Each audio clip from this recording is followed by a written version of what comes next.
Oiê, como que você está? Eu espero que você esteja muito bem. Seja muito bem-vinda a esse podcast, esse momentinho vulnerável que a gente tem aqui, um ambiente bem seguro para a gente conversar sobre alguns temas que estão passando pela minha cabeça e que eu espero que se conecte com algumas coisas que estão passando no seu coração. Hoje nós vamos conversar sobre os meus pais. Ai, Camila, como assim seus pais? Gente, a gente precisa falar sobre os meus pais.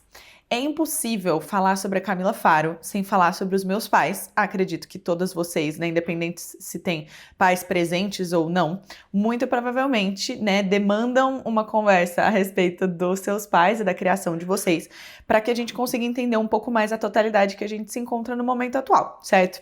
Pois bem, eu gostaria de falar sobre os meus pais. Primeiro, eu queria deixar algumas coisas claras. E a primeira é que meus pais não são perfeitos. Claro, nenhum deles tinha manual de instrução. E eu demorei um bom tempo para reparar que eles não tinham manual de instrução, então tadinhos, eu cobrei bastante deles, né, como filha. Mas eles realmente não tinham um manual. A segunda coisa é que eu queria contar individualmente um pouco a história de cada um deles, afinal eles não são apenas pais. E eu queria pontuar para vocês, ao longo da nossa criação, eu digo porque tem eu e a minha irmã, tá? Sem acabar expondo nenhum deles e nada que possa deixá-los desconfortável, passar sobre algumas metodologias que os meus pais utilizaram comigo e com a minha irmã para basear a nossa criação, que talvez possa inspirar vocês, tanto na hora de construir a própria família de vocês, quanto para repensar a criação que vocês tiveram, quanto para exclusivamente fofocar sobre a minha vida, tá? Vamos falar sobre os meus pais. Vamos começar pela minha mãe? Lindíssima, minha mãe, pra vocês entenderem, tá? Minha mãe parece muito com a minha irmã. Se vocês já viram fotos dela, elas se parecem muito. Inclusive, tem fotos da minha irmã, a minha irmã Adriana Faro, tá? Ela chama Adriana. E a minha mãe chama Cristina. Vamos dar nomes às pessoas aqui. A minha irmã Adriana se formou em medicina. E na época que ela tava se formando em medicina, acho que foi 2022, 2023, não sei. Ela foi pra fotos de graduação e, assim, as fotos de graduação da minha irmã estão idênticas às fotos de graduação da minha mãe, que também se formou em medicina, mas a gente já chega lá. Enfim, elas são muito parecidas. A minha mãe é bem mais baixinha do que eu. Ela tem, acho que 1,58, talvez 1,60 por aí. Assim como a minha irmã, que também é mais baixinha. Eu puxei o meu pai, que somos mais altos. Mas enfim. A minha mãe, ela nasceu em Campinas, tá? Campinas, cidade do, entre aspas, interior de São Paulo, porque é uma grande capital, assim. E ela viveu a vida em Campinas numa classe média, vamos dizer assim. Classe média alta, filha de, tipo, banqueiro, e a minha avó, que acho que trabalhou como professora durante algum tempo e depois foi dona de casa, tá? A minha mãe, ela viveu ali em Campinas e tudo mais, e ela tinha uma pressão bastante grande do pai dela, do meu avô, de, entre aspas, ser alguém na vida, vamos dizer assim, tá? E o meu avô, né, que Deus o tenha, já morreu.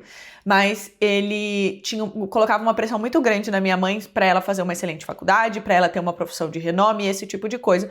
E tinha uma competição bem grande entre ela e o meu tio, né, individualmente ali como irmãos, e para agradar os pais, ambos estudaram muito, eram muito inteligentes e tudo mais. A minha mãe tinha bastante problema de autoestima naquela época, sem expor muito ela, mas ela já compartilhou algumas vezes comigo de que ela tinha bastante problema de autoestima, não se sentia bonita, se sentia com sobrepeso, esse tipo de coisa. Mas o negócio dela era ser muito inteligente. Então a minha mãe sempre foi muito, muito, muito inteligente. E ela passou, tipo, super bem qualificada ali na Unicamp em medicina. Pra quem não sabe, é uma faculdade difícil de entrar, uma faculdade pública super boa pra medicina e tudo mais. E ela foi fazer medicina. A minha mãe nasceu em 1969, tá? Façam as contas aí, não sei quantos anos a minha mãe tem. Sorry, mom, se você estiver ouvindo isso. Pois bem, minha mãe foi pra fazer medicina dentro da mesma cidade onde ela morava e foi lá fazendo o seu curso de medicina maravilhosa. Foi super bem em medicina, ela sempre me conta como a época da faculdade foi muito gostosa, fazia vários esportes, começou a se soltar mais, a autoestima dela, tipo, melhorando e tudo mais. Até que ela foi para residência. Residência, para quem não sabe, é o segundo passo ali da área médica, depois que você se forma em medicina e vira um clínico geral, tipo, você pode atender pacientes e tal, você vai fazer uma especialização se for do seu interesse. E a minha mãe fez especialização em ginecologia, ou seja, para trabalhar com mulheres e toda a parte reprodutiva feminina, seja porque ela poderia trabalhar em clínicas, tipo, conversando com adolescentes, ou porque ela ia fazer especialização em obstetrícia e fazer partos, ou esse tipo de coisa. E ela tinha, então, mais, acho que 4 anos de residência de medicina para cumprir ali a sua especialização. Para que a gente continue essa conversa, a gente precisa agora falar sobre o meu pai, porque muito próximo da época de residência da minha mãe foi quando eles se conheceram. O meu pai já tem um histórico completamente diferente. A minha mãe, então, vocês já entenderam que era meio burguesinha de Campinas e tudo mais, sócio de clube e faz faculdade e nananã e tal. O meu pai é o mais novo de 3 irmãos criados na beira da praia de Niterói, Rio de Janeiro. O meu pai é carioca do mais carioca do carioca, tá? Carioca que vai ao chinelo no shopping, carioca que fala biscoito, carioca que fala palavrão até não aguentar mais, carioca que joga truco muito bem e adora tomar um álcool, tá? Esse é o meu pai. Pois bem, esse é mais a cara do meu pai quando ele morava no Rio de Janeiro, mas a gente já chega lá. Meu pai foi criado pela minha avó praticamente solo, tá? Tiveram várias questões aí com meu avô e tudo mais, mas a minha avó criou meu pai basicamente sozinha. Muito próximo da praia, num apartamento pequeno, em Niterói, sem muito dinheiro. Se eu não me engano, a minha avó chegou até a ser porteira do próprio prédio, numa época mais difícil financeiramente, mas enfim, pra criar o meu pai. E ele, o mais novo de 3. Então, os meus outros 2 tios, que são vivos também, já tinham saído de casa. Então, assim, a diferença de idade entre o meu pai e os meus tios é grande, né? Acho que 4, 7 anos e tudo mais. Então, no momento em que meu pai começou a crescer e ficar mais molequinho, os meus tios já estavam saindo pra faculdade, esse tipo de coisa. Todos os 3 fizeram faculdade, tá? Mas é importante pra história do meu pai que o meu pai sempre foi muito protetorzão da minha avó, afinal, moraram sozinhos muito tempo. Meu pai começou a trabalhar muito cedo, ele conta histórias que ele, tipo, descarregava caminhão, organizava ração de cachorro e ganhava um pouquinho de dinheiro e gastava tudo em pinga. Era basicamente isso, tá? O meu pai, sem tanta perspectiva assim, me mostrou muitas coisas interessantes sobre correr atrás dos seus sonhos quando ele foi estudar. Meu pai tentou fazer medicina e não passou, então ele foi fazer biologia, mas ele amava muito biologia também. Spoiler sobre o meu pai, tá? Ele tem muito, muito, muito sonho de trabalhar ou de ter uma vasta experiência, vamos dizer assim, com o mar. Meu pai é apaixonado pelo mar, ele adora peixes e mamíferos grandes, então baleia, tubarão, golfinho, esse tipo de coisa ele gosta muito. Então, assim, sonho do meu pai, juro pra vocês, abre parênteses, é comprar um barco e passar, tipo, anos viajando com a minha mãe e mergulhando de cilindro até as maiores profundezas pra ver os animais mais gigantescos e perigosos, tá? Esse é o meu pai. Mas vamos voltar lá para Niterói, onde meu pai estava se desenvolvendo. Pois bem, meu pai, sem tanta perspectiva de vida, fumava muito cigarro, saía muito pra rolê, bebia bastante e tudo mais. Só que com a cabeça no lugar, no sentido, tipo, ajudava muito a minha avó no que precisava, dava um pouco de trabalho como qualquer criança e moleque, mas enfim. Quando ele foi pra faculdade, ele tentou fazer medicina e não passou. Ele foi fazer, então, biologia. Mas ele gostou muito, pelo que ele me conta, ele gostava bastante. Ele foi fazer biologia e ele fazia bastante coisa de biologia marinha. Lá no Rio de Janeiro parece que tem algumas aulas que eles pegavam barco pra ir no mar. Então, assim, dado o cenário todo, ele me descrevia que ele gostava muito. Pois bem, chegou um determinado momento, e eu não vou me arriscar a falar de datas, porque eu certamente vou errar, que o meu pai teve a oportunidade de meio que conversar com algum professor da UFRJ, eu acho que era da UFRJ ou alguma faculdade que ele não fazia e que era boa do Rio de Janeiro. Ele conseguiu conversar com algum professor de lá pra assistir umas aulas na UFRJ.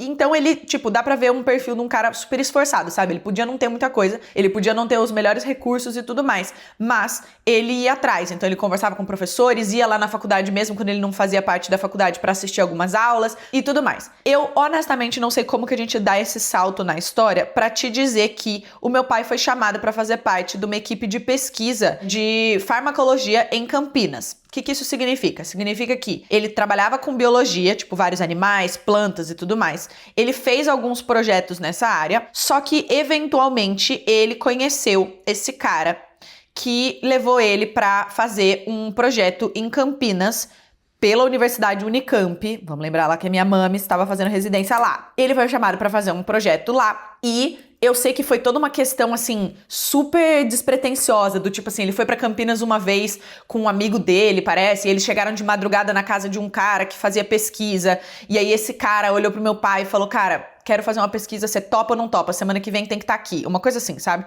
E ele se mudou do Rio de Janeiro pra São Paulo com, tipo, R$20 no bolso e um sonho, basicamente, pra fazer pesquisa junto com esse cara, que até hoje é conhecido na nossa família como o mentor do meu pai, sabe? O Gilberto, ele chama. Meu pai ligou pra minha avó e falou, ô mãe, seguinte, eu vou estar me mudando muito em breve, porque eu tenho uma oportunidade de pesquisa na Unicamp e eu vou fazer isso e tudo mais. E a minha avó sempre apoiou muito os filhos a saírem de casa, sempre foi essa avó, sabe, que criava pro mundo e tudo mais. Pois bem, meu pai foi para a Unicamp. Meu pai estava na Unicamp fazendo pós-graduação, certo? Era algo depois que ele já tinha se formado. E a minha mãe também estava fazendo pós-graduação, que era a residência dela de medicina. Cada um dentro do seu trajeto. O meu pai já não estava trabalhando mais com biologia, estava trabalhando com farmacologia, então um pouco mais no pé de medicamentos, que é o que ele trabalha hoje. Meu pai hoje é diretor de pesquisa e desenvolvimento e algumas outras áreas dentro de grandes farmacêuticas. Mas enfim, ponto é, o meu pai e a minha mãe estavam na mesma cidade sem nunca ter se visto, se conhecido, nem nada do gênero.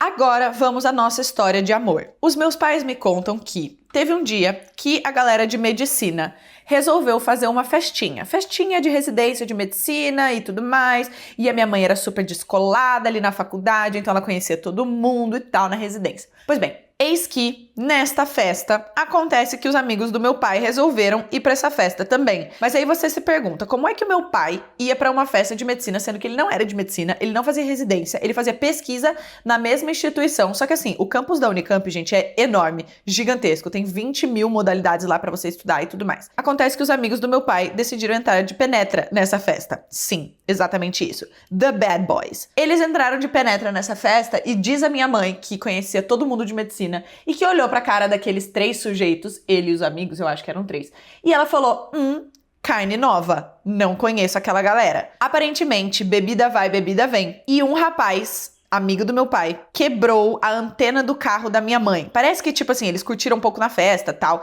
e aí na hora de ir embora, eles estavam próximo do carro da minha mãe tinha carro na época, um Fusca, aliás, e o cara meio que se apoiando no carro, brincando com a antena meio bêbado, quebrou a antena do carro. Minha mãe, tipo, ficou brava ali na hora, mas ok, parece que ela deu carona pra eles voltarem pra casa, alguma coisa assim. Mãe, já te digo que eu achei isso um pouco tóxico, mas ok, com você mesmo, eu quero dizer, mas ok. Ela levou os caras de volta pra casa, porque eles também não tinham carro, que fique muito claro que o meu pai e os amigos deles não tinham nada de dinheiro, tá? Eles comiam no bandejão da faculdade 100% do tempo, literalmente. Tipo, meu pai conta sobre como ele dormia no laboratório pra poder pegar o bandejão de todos os horários. É literalmente isso. Mas enfim, eis que no dia seguinte, ou alguns dias depois, enfim, o meu pai falou, aquela menina da festa me interessou. Eles não ficaram na festa, pelo que eles me contam, pelo menos. E a minha mãe me conta que o meu pai foi encontrar minha mãe na faculdade, eu acho, pra entregar pra ela dinheiro para o conserto da antena, porque o amigo dele quebrou a antena do carro, então o meu pai se sentiu na obrigação de reaver isso. Ótimo, arrasou o pai. Enfim, ponto é que o meu pai foi lá conversar com a minha mãe e a minha mãe, então tá bom, vamos almoçar. Almoço vai, almoço vem, eles começaram a ficar. Eles começaram a namorar porque não tinha essa história de ficar, né, na real, naquela época. Mas enfim, ponto é que, vamos acelerar um pouco essa história. Eles ficaram juntos. A minha mãe, pra vocês terem ideia, tinha um apartamento em Campinas que meu avô tinha dado pra ela. E o meu avô não deixava a minha mãe namorar, não deixava levar a menina em casa. Meu avô era bastante conservador e tal. Então o meu pai começou a meio que ficar muito tempo no apartamento da minha mãe escondido. Então assim, tudo que eu já fiz de besteira, eu, Camila, na minha vida, os meus pais estão, tipo, completamente cientes e ok com essa situação. É isso que eu gosto de acreditar. Eles entendem o valor das loucurinhas de época de jovem. Mas enfim, meus pais começaram a ficar juntos e tudo mais. E assim começa a história do que eu acredito que foi uma história linda de amor que hoje, em 2025, se traduz em o maior relacionamento referência que eu tenho e também o relacionamento que eu acredito que maior demonstra saudabilidade e parceria que eu já vi. Tá? Agora eu quero falar com vocês sobre como que eu e a minha irmã aparecemos na cena e algumas coisas que aconteceram na nossa vida de criação, para que eu entenda que os meus pais foram realmente visionários, tá? A minha irmã e eu nascemos cedo, assim, dentro do relacionamento. Acho que eles, tipo, namoraram aos 25, tiveram a minha irmã aos 28, minha mãe, né? Minha mãe com 25 conheceu meu pai, com 28 teve a minha irmã, com 29 me teve. Eu e a minha irmã temos idades super próximas, ela tem 1 ano e 4 meses a mais do que eu somente, apesar dela ter sido planejada e eu não, tá?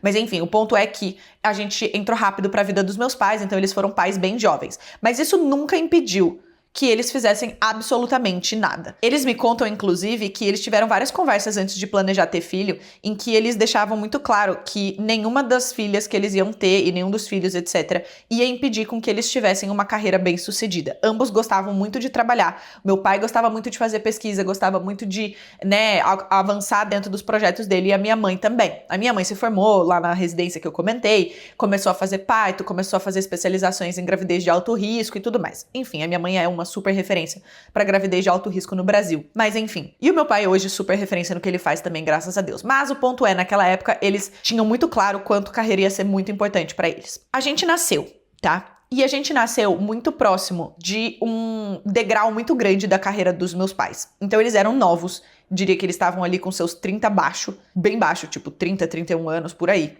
Quando o meu pai foi chamado, né, tem uma longa história, depois eu posso contar pra vocês, mas ele basicamente foi chamado pra dar sequência a uma pesquisa que ele já estava fazendo na Unicamp, ministrado e patrocinado pela Universidade de Harvard nos Estados Unidos. Sim, aquele cara que juntava ração de cachorro em Niterói, estava sendo convidado pela equipe de Harvard para incentivar e alavancar o projeto dele. Meu pai não sabia nada de inglês, tá? Que fique muito claro. Meu pai não tinha estrutura, nem dinheiro, nem vontade, nem visão na época da criação dele para entender que isso seria relevante. Ele tinha outras coisas para se preocupar, do tipo subsistência.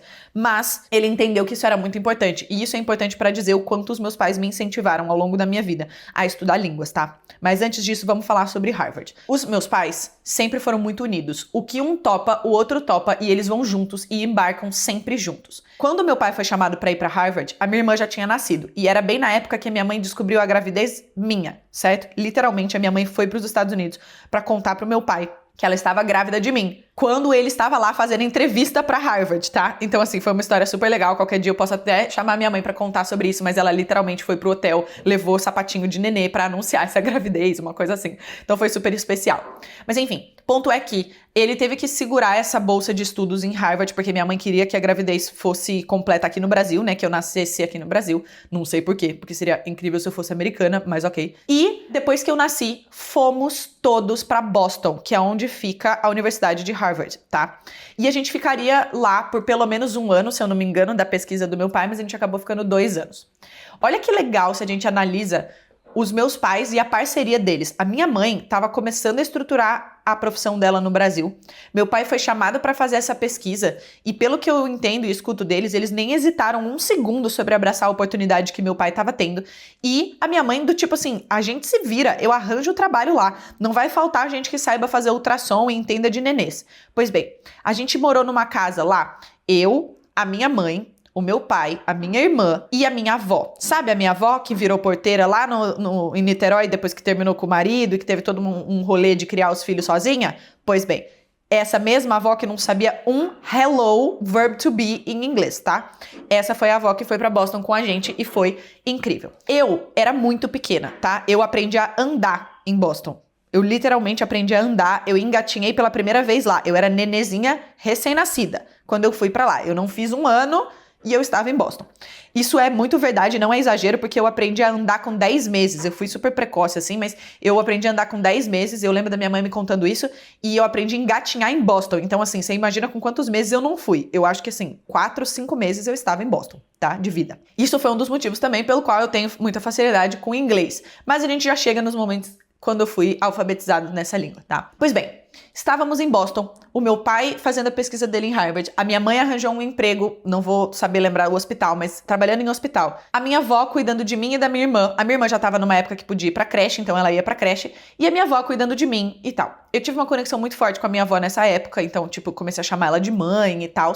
Mas a gente teve essa experiência em Boston. Pra acelerar a conversa, quando a gente voltou da pesquisa do meu pai, foi tudo um sucesso e tudo mais. Diga-se de passagem que meu pai aprendeu na raça o inglês, tá? E muito bem. Hoje em dia o inglês dele é ótimo e o da minha mãe também, mas a minha mãe teve a oportunidade de estudar isso desde do ensino médio e tudo mais. Enfim, quando a gente voltou para o Brasil por conta dos estudos do meu pai, eu era novinha ainda, né? A gente ficou 2 anos lá. Só que isso já começou a construir na cabeça dos meus pais essa ideia de que eu e a minha irmã precisávamos saber línguas diferentes. Olha as oportunidades que meus pais tiveram e a oportunidade que meu pai poderia ter perdido se ele não estudasse ali de última hora, se ele não corresse atrás e tudo mais. E isso ficou muito na cabeça dos meus pais. Mas a gente era muito pequenininha, a gente não tava aprendendo ainda muitas línguas. Apesar de que a minha irmã, dentro da creche, já ouvia e falava muito inglês lá em Boston, eu ficava dentro de casa, no máximo assistia um programa de TV ou outro, né? Não muitos anos depois, acho que eu tinha 4 ou 5 anos, a mesma coisa ou algo muito similar aconteceu com a minha mãe. Depois de um congresso de medicina, acho que foi na Grécia que minha mãe foi num congresso de medicina fetal,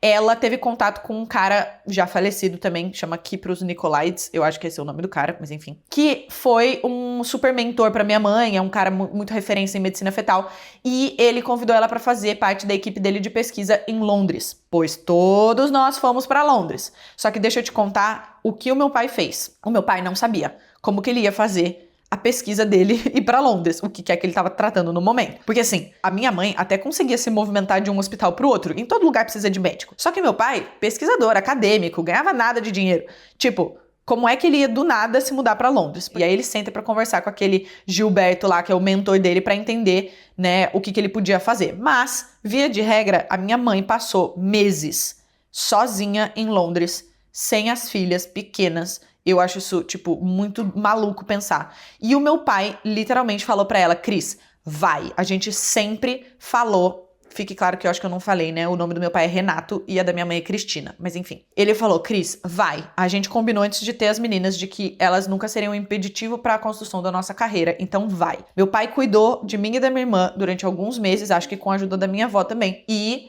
até que ele conseguisse arranjar um jeito de ir para Londres. E literalmente ele arranjou. Ele conseguiu um apartamento lá, ele conseguiu pesquisa lá e fomos todos para Londres. Lá foi quando eu já era um pouquinho mais velha, eu tinha lá, como eu falei, entre 4 e 6 anos, e foi lá que eu comecei a ser alfabetizada em inglês, aí eu já lembro, eu falava inglês bastante, eu falava inglês britânico, eu aprendi a ler, escrever, ouvir e tudo mais, antes do pré, assim, sabe? Eu era bem pequenininha mesmo.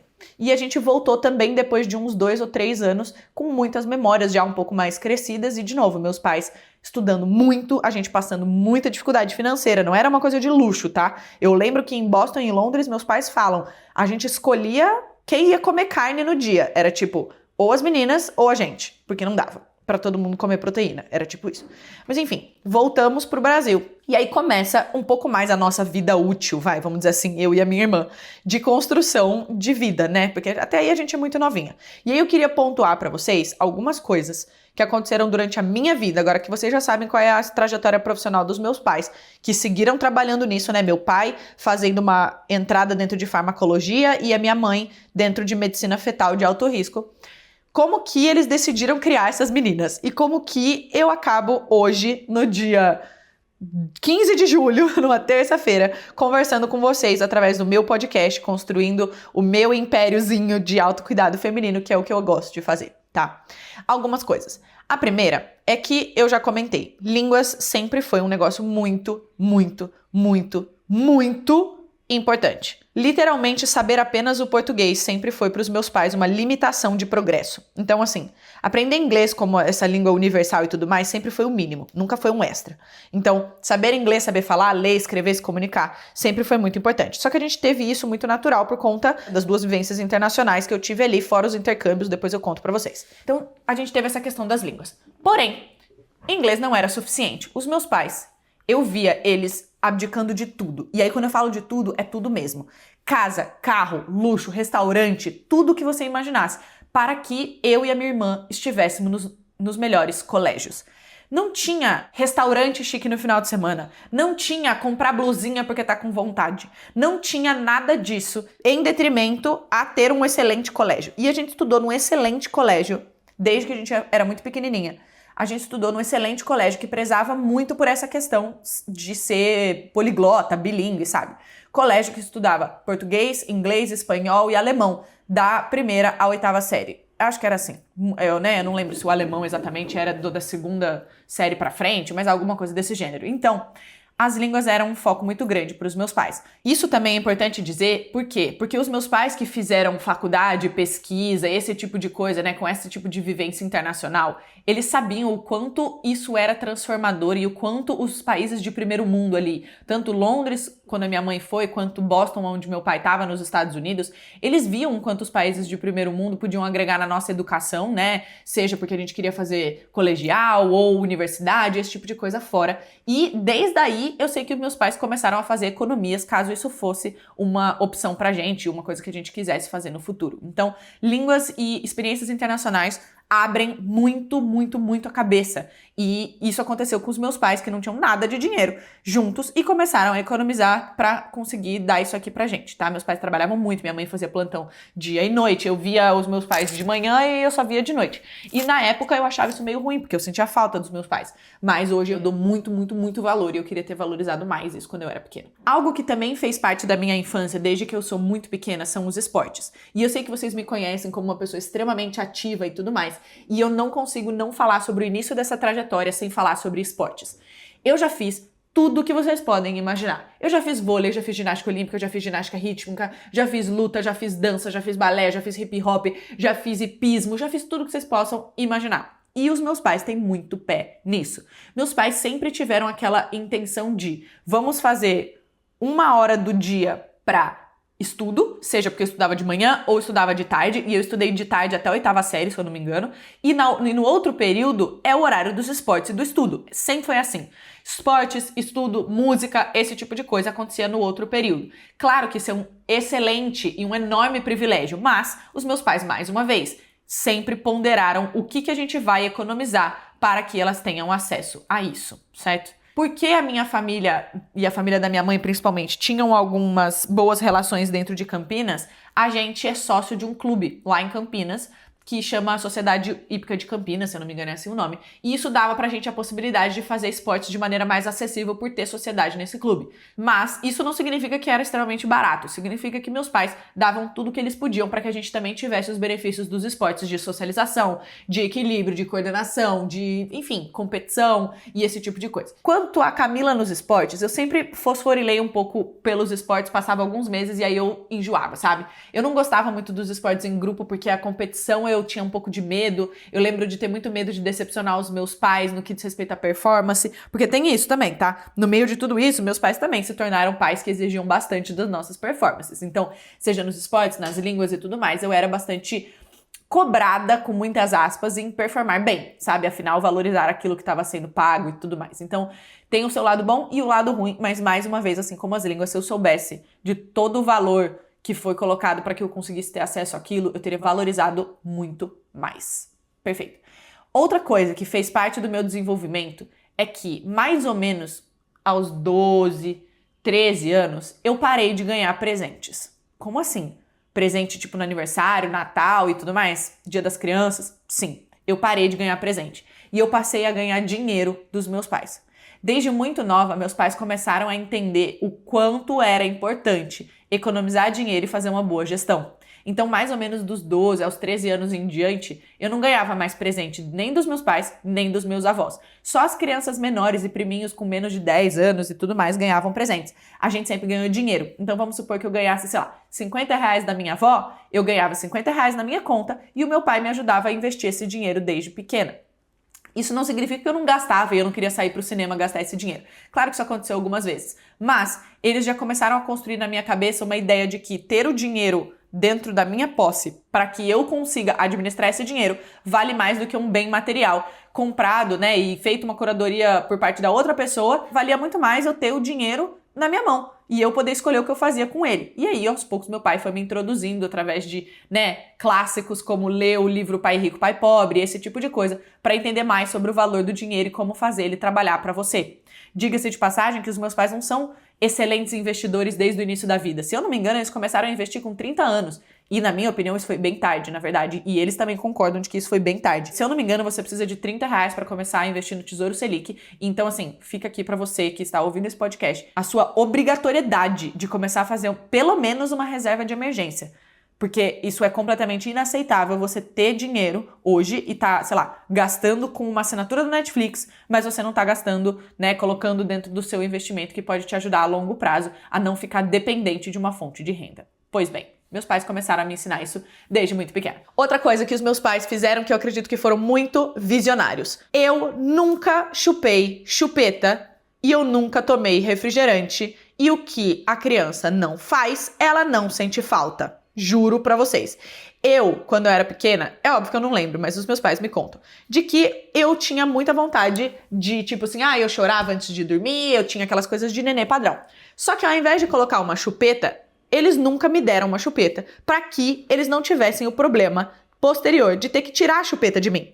Então, eu nunca chupei chupeta, então eu nunca senti falta, então eu nunca tive problema com tirar a chupeta. E os meus pais me criaram assim e criaram a minha irmã assim também.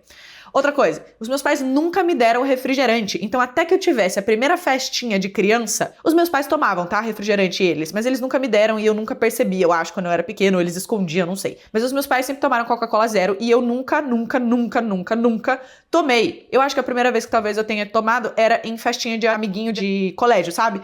Só que naquele momento eu já tava com o paladar tão não acostumado a refrigerante que eu não gostava. E eu não gosto até hoje de refrigerante. Muito raramente eu tomo um Guaraná zero com gelo e laranja, mas assim, bem raro. E é quando eu sei que eu vou, sei lá, acompanhar uma refeição que já é super calórica e tudo mais. E aí eu tomo com refrigerante. Mas, em geral, eu não sou fã de refrigerante, eu não compro em casa. Eu nunca comprei uma garrafa de Coca-Cola pra minha casa, nunca. Outra coisa, os meus pais, e aí é uma curiosidade, tá? Pra puxar o gancho da chupeta.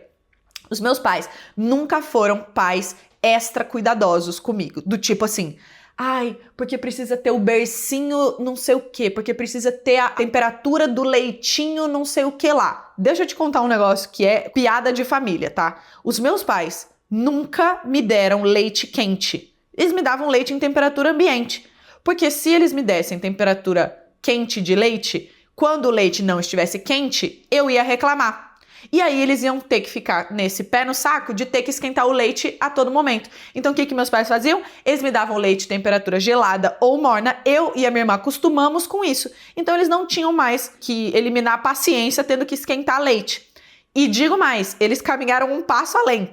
Quando isso tudo, eu espero que eu esteja conseguindo construir em vocês um certo nível de entendimento do porquê eu sou uma pessoa extremamente independente hoje, tá? Mas a gente vai aos poucos construindo isso juntas aqui. Pois bem, o que acontece? Quando eu era pequena, eles deram um passo a mais. Eles ensinaram a minha irmã e a mim a abrir a geladeira. Isso significa que a gente não chamava os meus pais e chorava para pedir leite. A gente ia até a geladeira, abria a geladeira e tomava o leite. O problema é que eles não pensaram na época que eles fizeram isso, é que na verdade a gente acabava mamando a mamadeira ali na frente da geladeira, deitando no chão, e eles eram acordados pelo barulho da geladeira aberta que a gente não tinha força pra fechar. Mas de qualquer jeito, olha como eles foram construindo meio sem frescura mesmo, duas crianças extremamente independentes, sabe? A mesma coisa se deu, acho que pra berço e cama, que tipo, acho que a minha irmã teve berço, depois quando eu nasci, já me colocaram no bercinho dela e a minha irmã no colchão e muito rapidamente eles se livraram dos colchões e já compraram uma cama de solteiro pra cada uma e pronto. E assim vivemos até, tipo, sair de casa aos 17 anos, sabe? Sempre muito econômicos, muito práticos, muito em prol da independência das duas. Sempre foi assim, sabe? Outra coisa que, à medida que a gente foi crescendo, eu fui, tendo experiência, é que, por conta da minha mãe ser ginecologista, isso de fato já tinha uma probabilidade de acontecer com mais facilidade. Mas a temática biologia, sexo, anticoncepção, ginecologia, esse tipo de coisa, sexualidade no geral, sempre foi uma temática muito tranquila de ser mencionada na minha casa. Claro que a gente não tava tipo, nossa, let's go have sex. Não era assim.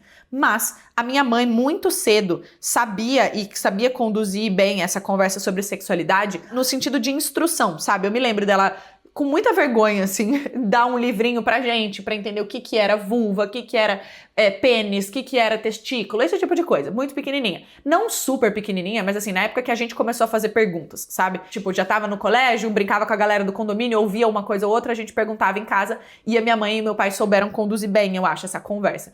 Acho que eles tiveram alguns problemas pra falar sobre DSTs e anticoncepção e tudo mais, quando a gente começou a ficar mais velha e começou a nossa vida sexual, porque eu acho que eles não estavam muito preparados pra isso. Mas, de novo, eles não tinham manual de instrução e, honestamente, mãe, se você estiver ouvindo isso, eu acho que vocês conduziram super bem. Protegeram a gente, não, sabe, demonizaram esse assunto e a gente conseguiu ter algumas conversas produtivas a respeito de prazer mesmo, sabe? De prazer feminino, esse tipo de coisa entre mulheres, tipo, eu, a minha mãe e a minha irmã já conversamos um monte sobre vibradores, conversamos sobre orgasmo, esse tipo de coisa, que fez com que esse assunto não fosse um grande tabu em casa. Apesar de não ser super confortável, eu não amo sentar na mesa pra conversar com meu pai sobre sexo, eu acho que, na medida do possível, eles fizeram um excelente trabalho. Outra coisa, durante a minha infância e adolescência, os meus pais sempre pontuaram que eles fariam de tudo para que a gente conseguisse continuar essas experiências internacionais que a gente teve quando era muito pequenininha. Então a gente fez várias viagens de família internacionais, Disney, Londres, Egito, putz, já fomos pra um monte de lugar. Só que, geralmente, na real,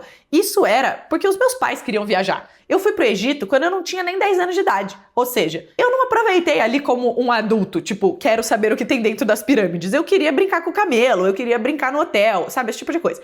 Ponto é, meus pais nunca fizeram com que a nossa família, a constituição de ter criança e etc., impedisse que eles fizessem também as viagens que eles estavam super afim de fazer. A gente acompanhava eles e se divertia na mesma medida. Era muito bom. E quando a gente foi ficando um pouquinho mais velha, tipo...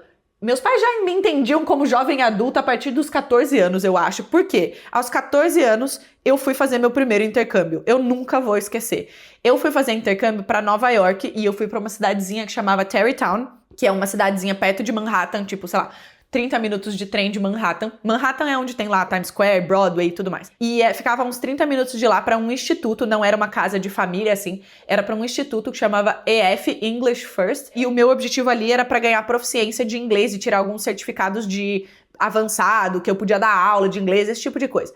E, gente, foi tão gostoso. Eu fui com 14 anos, sozinha. Minha mãe fala que eu sempre tive a personalidade muito independente. Então, tipo, eu não tinha medo, vambora, vamos lá, não sei o que, tal. E enquanto a minha irmã já era um pouco mais receosa, já era um pouco mais medrosa. Mas normal, são personalidades diferentes. E eu tava maluca pra ir. Eu fui sozinha mesmo, eu não fui com amiga, eu não fui com nada. Eu fui eu e eu. E aí me botaram num avião pra Nova York, eu fui pra lá. Tinha, obviamente, uma pessoa da instituição, né, me esperando lá e pra me conduzir e tal. Só que foi animal, foi muito legal. Tipo assim, meus pais não sabem, mas várias primeiras vezes eu fiz lá. Tipo, primeira vez que eu bebi um gole de álcool foi lá. Primeira vez que, tipo assim, eu achei que eu tava com um crush num carinha, foi lá. Tipo, sabe assim? Uma experiência super legal. Foi muito massa. Eu fui roubada, o telefone, eu, sabe, fazendo coisa de adolescente inconsequente, foi bom, foi muito importante pra mim, eu acho. E eu me senti muito independente, eu sabia me virar, eu fazia minhas compras do supermercado, eu ia pras aulas, matava a aula, falava pra minha mãe que eu não tava matando aula, era tipo, vida de... início de vida de jovem, sabe? Assim, ia pra festinha, de madrugada ir pro supermercado comprar, tipo, cerveja, não sei o que lá. Gente, uma loucurinha, tá? Era uma loucurinha, mas valeu muito a pena. E eu, de fato, me desenvolvi bastante na língua e eu ganhei os certificados e fiz toda aquela questão. E, de novo, a minha cabeça foi se expandindo para além de Campinas, para além de o colégio que eu tinha, para além de Brasil e esse tipo de coisa. Não tem nada que expande mais a sua mente do que viagem, seja de estudo ou seja de viagem cultural. Isso eu tinha 14 anos. No ano seguinte, que eu tinha 15 anos, eu fiz outro intercâmbio e eu fui pra Boston. Quem lembra de Boston? Boston foi onde eu e a minha família moramos lá quando meu pai estudou em Harvard. Só que lá eu não fui fazer um curso de inglês, porque, gente, não tem mais o que aprender inglês. Tipo assim, fazer intercâmbio pra inglês, pra mim é fazer viagem, tipo, nada a ver. E eu fui lá pra fazer um curso de comunicação em massa e business, né? E negócios na Boston University, que é a Universidade de Boston, é uma universidade super famosa e tudo mais, que era um summer course. Inclusive, fica a dica, se alguém quiser fazer faculdade fora e tudo mais, vai atrás de um programa que chama Summer Course. Nada mais é do que uma oportunidade de você fazer alguns cursos de verão de 15 dias, 20 dias, dentro de universidades americanas, para meio que testar como que seria a sua vivência no campus. Então, eu dormia nos alojamentos da faculdade, eu tinha os professores da faculdade, eu fazia meio que umas pílulas de conteúdo de possíveis cursos daquela faculdade. Então, Mass Communication e Business, que foram os cursos que eu fiz,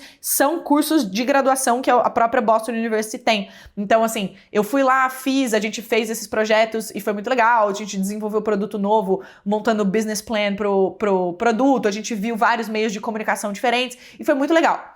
E quando eu tava finalizando essa viagem de intercâmbio, o meu pai foi pra lá. Então, o meu pai foi pra lá pra assistir as minhas apresentações finais lá da universidade, foi muito legal. E eu tinha 15 anos, vamos lembrar, né? E ele foi comigo fazer um college tour, assim, ou seja, passar em algumas universidades americanas ali da região e tudo mais, pra que a gente estudasse a possibilidade de eu fazer universidade fora. Fizemos uma parte bem emocional também, que foi visitar a casa onde a gente morou lá em Boston, quando eu era muito pequenininha e eu não lembrava, sabe? Nossa, gente, que emoção que foi, tipo, choramos e tal. A gente visitou a casinha onde a gente morava, era uma casinha, gente, que a gente dividia com outro casal, parece, era meio que aquelas casas gêmeas, sabe? Que, tipo, um andar de cima é de uma família, andar de baixo é de outra, algo super, super, super simples, tipo, carpete e sofá de encher na boca, sabe? De ar, assim, sabe? Parece inflável, essa é a palavra, inflável. Enfim, um parquinho, né, onde eu brincava e, enfim, memórias muito boas, muito boas, muito boas. Essa foi uma experiência que eu tive e no ano seguinte onde eu tinha 16 anos, eu fiz o terceiro intercâmbio para a Alemanha com a minha irmã, e a gente foi fazer trabalho voluntário lá e estudar alemão junto com a Nelson Mandela Schule. Schule é a escola, Nelson Mandela, o grande Nelson Mandela, e a gente foi lá fazer intercâmbio para estudar alemão. Confesso que eu não estudei tanto alemão ali, porque a gente ficou amigo de um monte de carioca que foi também, então a gente falava mais português e inglês, mas, enfim, foi uma boa experiência. Eu tive um crushzinho lá que chamava Tom, e eu nunca mais entrei em contato com ele, a gente nunca nem se beijou,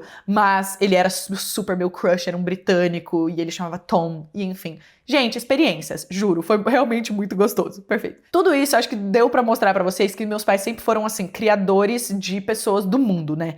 Tipo, criou a gente pra estudar fora, criou a gente pra se jogar, pra não ter medo de ser independente, pra gente, tipo, conquistar o mundo, né? O quanto do mundo a gente quisesse conquistar, que a gente fosse, sabe, dona dos nossos corpos, das nossas decisões, que a vida saudável sempre foi uma coisa meio intrínseca. Lembrando que os meus pais não eram saudáveis, eles só não eram, tipo, o oposto de dar refrigerante doce pra criança. Tipo, meus pais não faziam isso desde muito pequeno. E isso criou na gente um senso muito bom de distinguir o que era certo e errado em em linhas de saudabilidade. Os meus pais tiveram uma experiência muito legal, assim, quando a gente decidiu sair de casa, porque isso foi, eu acredito que vocês foram caminhando aqui comigo numa linha cronológica.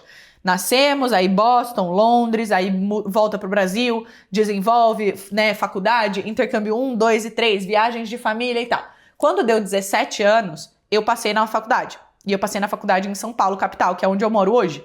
E os meus pais estavam em Campinas, eu morava em Campinas. Eu não tive um pingo de medo de me mudar pra São Paulo. Porque eu tava assim, honey, eu já mudei pra não sei quantos lugares. Eu quero mesmo é ter o meu espaço, ser independente, criar meus vínculos novos, lá. Eu tinha terminado um relacionamento também de colégio, que foi muito importante pra mim, inclusive, tipo, super querido menino, um fofo, e fazia muito esporte, então, tipo assim, me ajudou muito, um cara super inteligente, hoje é médico e tudo mais, então, tipo, era uma energia muito de prosperidade, sabe? Claro que tinham muitos e muitos problemas, tá? No meio de tudo isso, mas pra vias de sair de casa, eu não tive problema nenhum.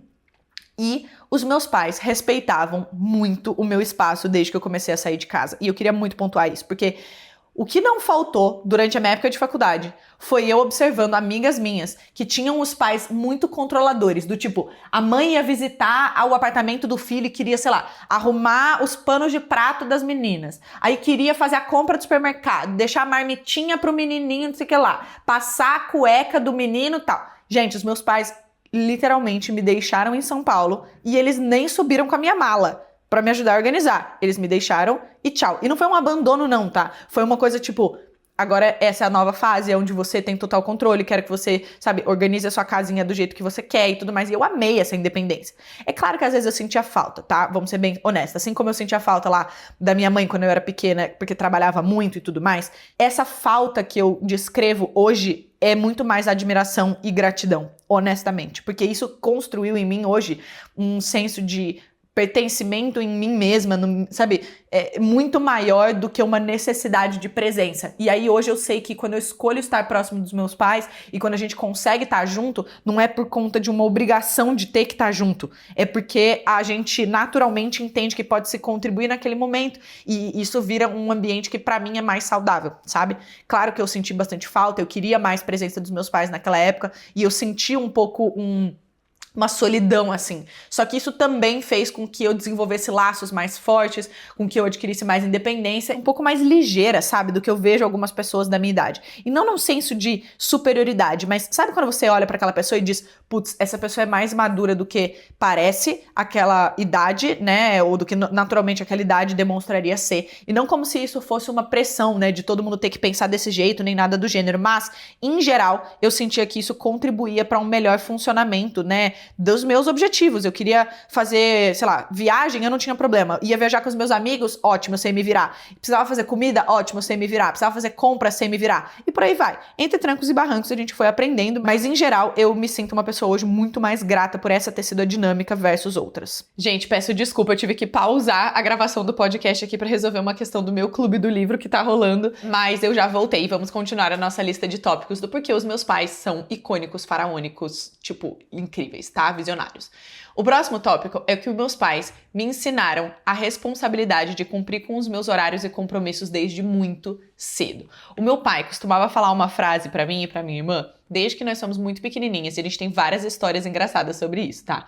A frase é o seguinte: horário é compromisso, não é ponto de referência. O que ele quer dizer com isso? Horário é o horário que você marcou, não é tipo chegar lá pelas 3. Não. 3 horas foi o horário marcado, então, portanto, não é 2h30 e nem 3h30. É claro que existem, né, possíveis intercorrências de trânsito ou coisas do gênero, mas eu sempre fui muito treinada desde pequena a ser precavida, sabe? Assim, sair antes, respeitar o interlocutor que tá me esperando e a pessoa, né, com a qual eu vou me encontrar, porque o horário é compromisso e é um sinal de muita falta de respeito chegar atrasada. Então, botar esse tipo de peso dentro dos meus compromissos é uma coisa que me ajudou muito a ganhar bastante maturidade e ser percebida também pelas outras pessoas como alguém responsável, sabe? Histórias engraçadas sobre isso. O meu pai já deixou a minha mãe num encontro porque ela chegou atrasada. Sim. Esse era o meu pai. Meu pai sempre foi esse cara. Ele, apesar de ser carioca, e geralmente carioca tem um pouco a fama de ser meio largado e tudo mais, meu pai sabia muito bem que pra ele ser respeitado, ele precisava se dar o respeito que ele esperava que as pessoas dessem pra ele. Então, automaticamente, ele foi fazendo isso, né? Não com a minha mãe, isso aí é uma história pontual, engraçada, mas no trabalho e tudo mais, meu pai sempre foi esse cara que me ensinou, assim, sabe? Entrou num trabalho, seja a primeira a sair e a última a chegar durante um bom tempo, você vai ver como as pessoas vão ganhando naturalmente um certo respeito para com os seus compromissos. E no dia que você precisar sair mais cedo, ou no dia que você chegar depois, as pessoas vão entender que você não é vagabundo, você tá, enfim, passando por alguma intercorrência naquele dia pontualmente. Os meus pais também, ao longo do tempo, me ensinaram muito a valorizar mais o intelecto do que a estética. E vamos lá. Eu sempre fui a filha mais vaidosa, tá? Eu sempre fui a filha que gostava mais de moda, gostava mais de beleza e esse tipo de coisa. Os meus pais sempre valorizaram muito mais o intelecto. Então, assim, o que eu queria de livros, cursos, intercâmbios, estudo e etc., sempre era dado pra mim. Agora, tudo que eu queria, que era estético e supérfluo, não. Eu precisava ganhar com o meu dinheiro e eu precisava comprar com o meu dinheiro. Tipo, não consigo me lembrar a última vez que os meus pais me levaram, quando criança mesmo, pra fazer comprinhas. Tipo, isso não existia na minha casa. O que existia era desenvolvimento intelectual, desenvolvimento de cursos, línguas e esse tipo de coisa. Quando eu era pequena, eu me frustrava muito com isso, porque eu via as minhas amigas saindo com as mães pra fazer compras e tudo mais, e eu não fazia isso. Afinal, eu estudei em colégio de pessoas muito mais ricas do que eu, tá? Bem mais. Então, eu não entendia por que isso não acontecia na minha família, né? Mas hoje eu entendo muito bem o quanto isso foi importante para que eu desse muito mais valor ao meu desenvolvimento intelectual e me sentir uma mulher inteligente acima de uma mulher bonita ou gostosa, o quanto isso, né, hoje contribui para o desenvolvimento da minha autoestima. E isso é realmente muito importante, sabe? De conseguir conversar de diferentes assuntos, sentar em diferentes mesas de conversa e conseguir fluir um papo legal, esse tipo de coisa, sabe? Até conectando com esse ponto que eu falei sobre estudar num colégio de pessoas muito mais ricas e tudo mais, falando sobre escola, né? Os meus pais, como vocês já entenderam, tinham um peso muito grande sobre estudo e performance, né, intelectual e tudo mais. E eles me ensinaram também bastante ao longo dos anos a entender qual era a amostra de comparação que eu estava fazendo. Então, assim, eu estudei em um colégio durante, da primeira à oitava série, que era um colégio padrão, tipo, várias salas, você passa o ano todo com aquela sua sala. Só que quando eu fui para o ensino médio, eu passei a estudar num colégio que é o Colégio Etapa, lá em Valinhos, em que as nossas salas eram divididas em notas. Então, assim, quem tirava as melhores notas ficava na sala A, quem tirava notas medianas ficava na sala B e C, e quem tirava as piores notas ficava na D.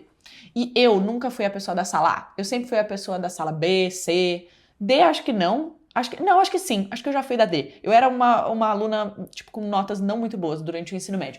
Mas a cada X meses isso era alterado. Acho que a cada 2 ou 3 meses a gente alterava de sala. Então, eu não me lembro exatamente qual que era a minha média. Mas eu diria que a minha média era a sala C. E o que acontecia? Às vezes eu podia ser a melhor da minha sala C. Só que dentro do universo completo, eu era ruim, certo? Porque eu estava na sala C. Isso significa que eu estava abaixo da média, né? Literalmente, sala A, B, C e D, eu tava dentro dos piores. Só que muitas vezes a gente se pegava fazendo comparações do tipo, mas eu fui a melhor da sala na matéria tal. E o meu colegial, o próprio ensino etapa, assim, tem uma coisa bem competitiva e tal. Eu me pegava comparando com uma amostra irreal, sabe? Mas eu sou melhor dentre os meus amigos nisso aqui. Tudo bem, mas e dentre o Brasil todo? Mas e o mundo todo? Esse tipo de coisa. Eu sei que às vezes parece extremo, mas os meus pais me ensinaram desde muito cedo a me comparar com uma amostra maior do que aquela que eu tenho controle, que são as pessoas em volta de mim.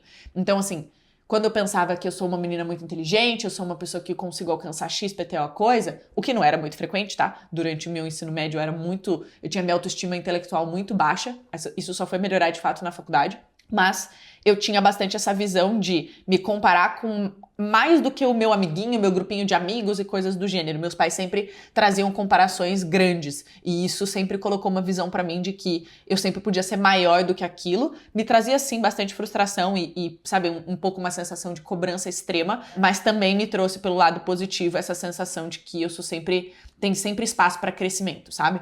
Quando eu entrei na faculdade, a mesma coisa. Eu não tinha um pensamento pequeno de eu quero trabalhar aqui, eu não vou ficar no Brasil, né? Eu quero, sei lá, construir uma família aqui e eu nunca nem pensei em trabalhar ou morar fora. Não, minha cabeça sempre foi worldwide, assim, sabe? O tamanho dos meus sonhos é literalmente o tamanho do mundo. Então, eu tenho um pouco mais de gestão dessa flexibilidade de comparação quando eu considero um universo maior, entende? Uma coisa bem pontual que os meus pais me ajudaram, e eles são melhores do que eu nisso, apesar de eu me considerar boa, mas eles são melhores do que eu nesse sentido, é a organização. A minha mãe é uma das pessoas mais organizadas que eu já vi. Ela tem os seus momentos de bagunça, mas organização de documentos, pastas, certificados, fotos de família, esse tipo de coisa, minha mãe é muito organizada. E aí eu vou dar 2 dicas que os meus pais fizeram comigo ao longo da minha vida pra você literalmente fazer amanhã ou hoje, se você quiser, tá? 2 coisas. A primeira é que eu tenho um documento no Google Drive com uma foto ou um scanner de todos os meus documentos. Passaporte, certidão de nascimento, comprovante de residência, RG, CNH, CPF, carteirinha de convênio, esse tipo de coisa. Por quê? Porque acabou essa história de não ter acesso dentro de uma nuvem os seus documentos. Você não pode precisar abrir uma gaveta para pegar a sua certidão de nascimento se você precisar anexar em um documento.